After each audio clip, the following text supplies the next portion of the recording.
How we'll be remembered in 200 years. I happen to live in a little town, Princeton, in New Jersey, which every year celebrates the great event in Princeton history, the Battle of Princeton, which was, in fact, a very important battle. It was the first battle that George Washington won, in fact, and was pretty much of a turning point in the War of Independence. It happened 225 years ago. It was actually a terrible disaster for Princeton. The town was burned down. It was in the middle of winter, and it was a very, very severe winter. And about a quarter of all the people in Princeton died that winter from hunger and cold. But nobody remembers that. What they remember is, of course, the great triumph that the Brits were beaten and we won, and that the country was born. And so I agree very emphatically that the pain of childbirth is not remembered. It's the child that's remembered. And that's what we're going through at this time. I wanted to just talk for 1 minute about the future of biotechnology, because I think I know very little about that. I'm not a biologist, so everything I know about it can be said in 1 minute. What I'm saying is that we should follow the model that has been so successful with the electronic industry, that what really turned computers into a great success in the world as a whole is toys. As soon as computers became toys when kids could come home and play with them, then the industry really took off. And that has to happen with biotech. There's a huge...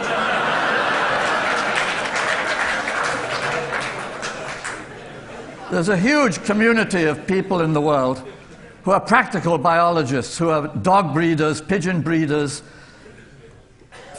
orchid breeders, rose breeders, people who handle biology with their hands and who are dedicated to producing beautiful things, beautiful creatures, plants, animals, pets. These people will be empowered with biotech, and that will be an enormous positive step to the acceptance of biotechnology. That will blow away a lot of the opposition. When people have this technology in their hands, you have a do-it-yourself biotech kit, grow your own dog, grow your own cat.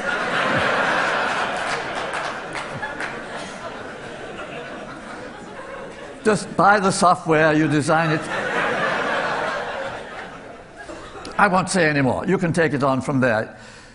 It's going to happen. And I think it has to happen before the technology becomes natural, becomes part of the human condition, something that everybody is familiar with and everybody accepts. So let's leave that aside. I want to talk about something quite different, which is what I know about, and that is astronomy. And I'm interested in searching for life in the universe, and it's open to us to introduce a new way of doing that, and that's what I'll talk about for 10 minutes or whatever the time remains. The important fact is that most of the real estate that's accessible to us, I'm not talking about the stars, I'm talking about the solar system, the stuff that's within reach for spacecraft, within reach of our earthbound telescopes. Most of the real estate is very cold and very far from the sun. If you look at the solar system as we know it today, it has a few planets close to the sun, that's where we live. It has a fairly substantial number of asteroids between the orbit of the Earth out to the orbit of Jupiter. The asteroids are a substantial amount of real estate, but not very large. And it's not very promising for life.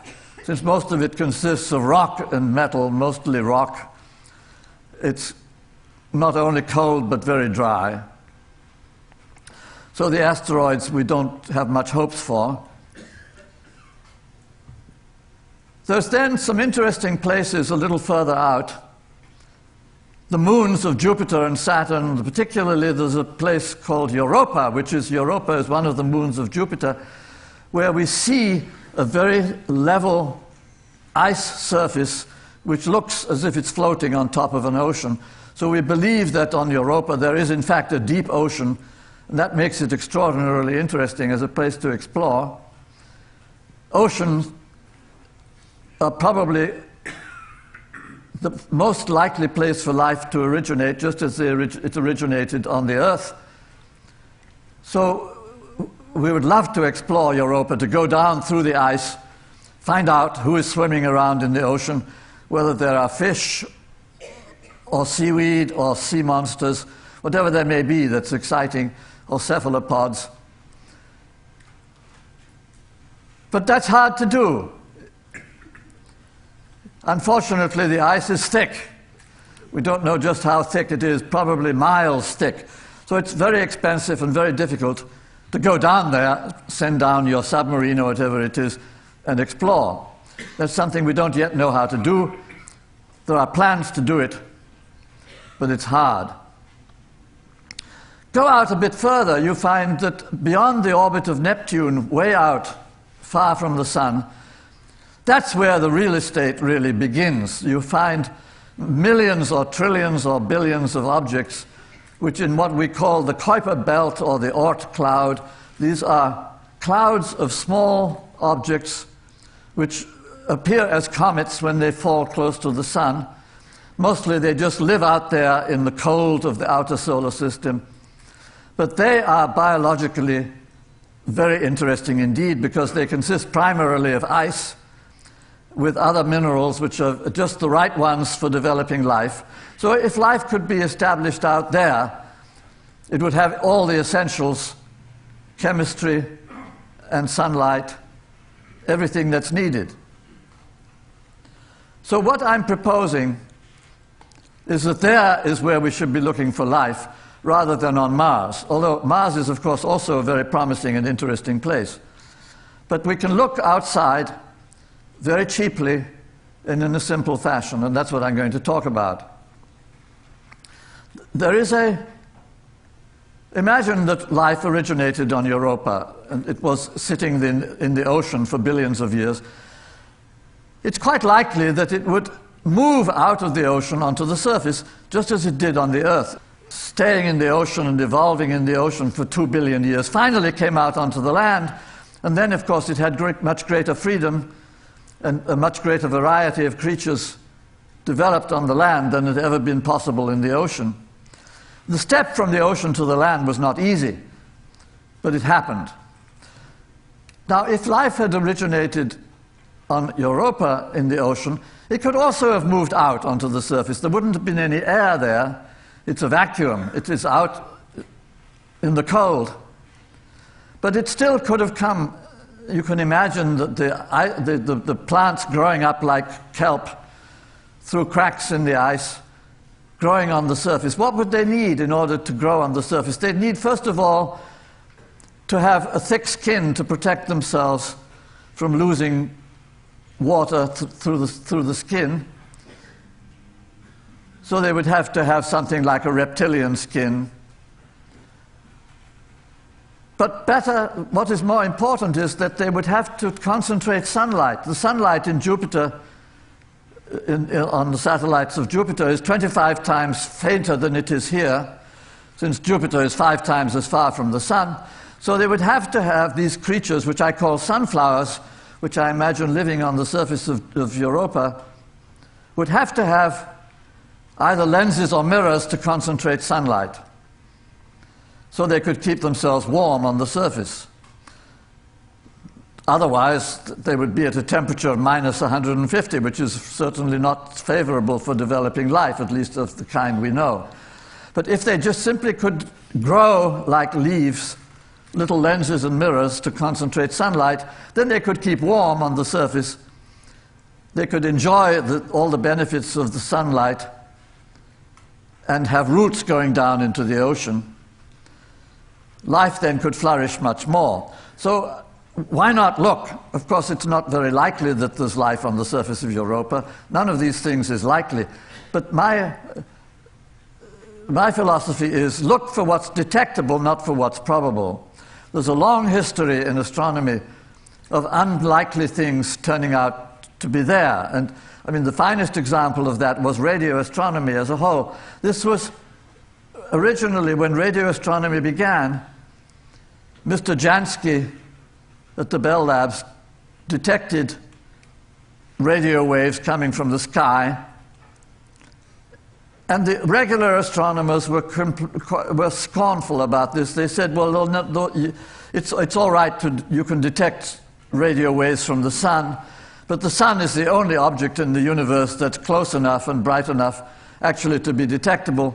You can easily calculate the radio waves from the sun are fairly faint, and everything else in the universe is millions of times further away, so it certainly will not be detectable. So there's no point in looking. And that, of course, that set back the progress of radio astronomy by about 20 years. Since there was nothing there, you might as well not look. Well, of course, as soon as anybody did look, which was after about 20 years, when radio astronomy really took off, because it turned out the universe is absolutely full of all kinds of wonderful things radiating in the radio spectrum, much brighter than the sun. So the same thing could be true for this kind of life which I'm talking about on cold objects, that it could in fact be very abundant all over the universe, and it's not been detected just because we haven't taken the trouble to look. So the last thing I want to talk about is how to detect it. That there is something called pit lamping. That's the phrase which I learned from my son George, who is there in the audience. You take that's a Canadian expression.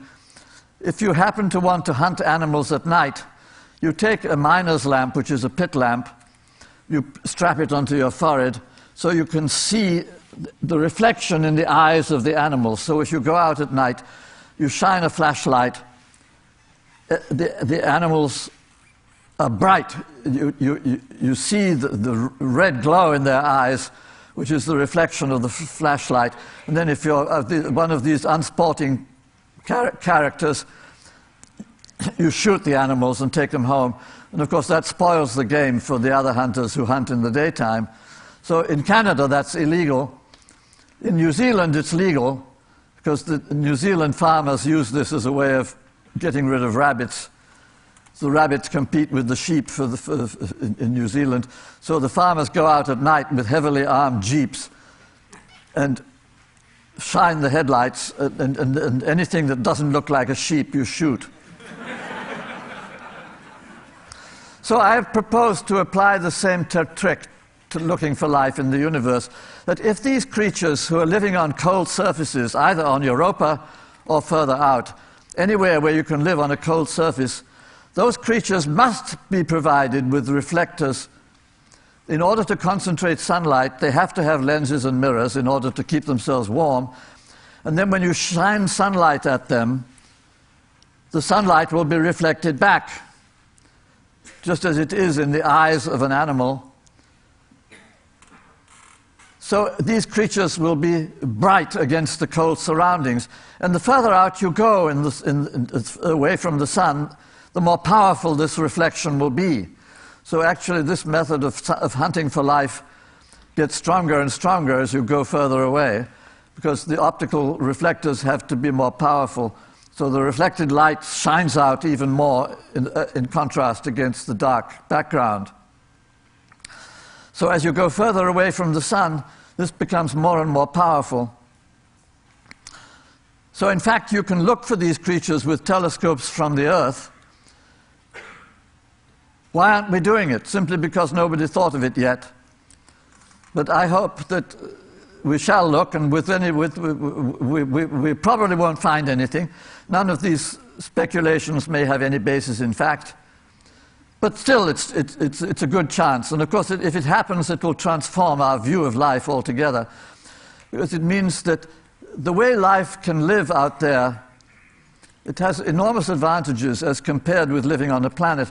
It's extremely hard to move from one planet to another. We're having great difficulties at the moment. And any creatures that live on a planet are pretty well stuck, especially if you breathe air. It's very hard to get from planet A to planet B because there's no air in between. If you breathe air, then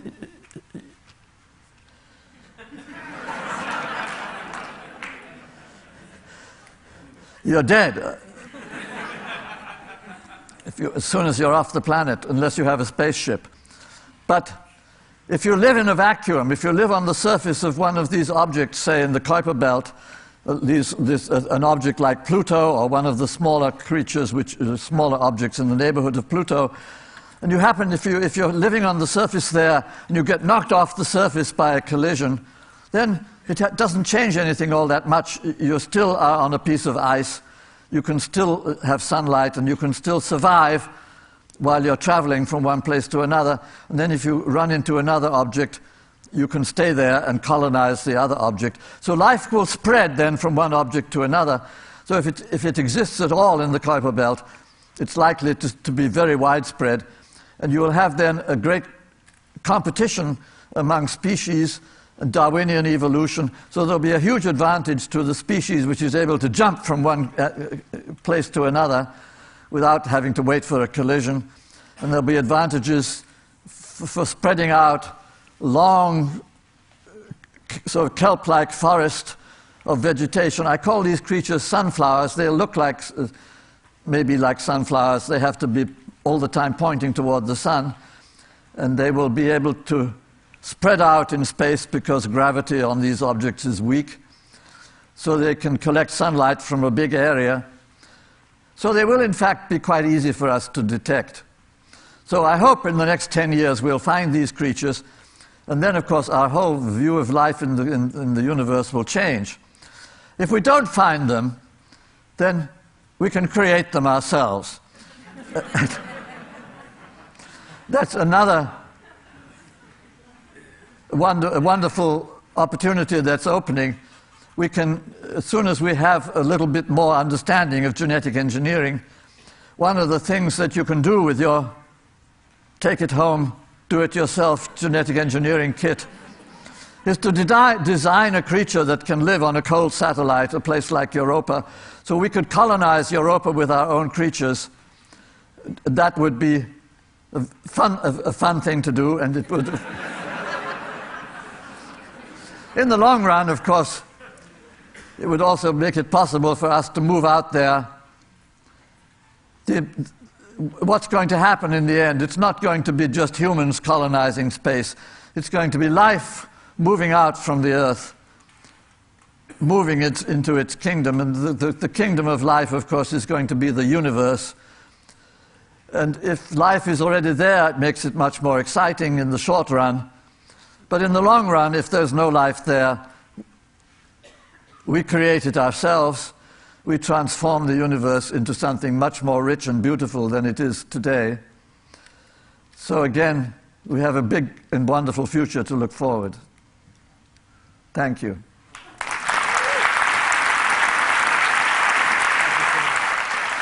That was incredible. Thank you.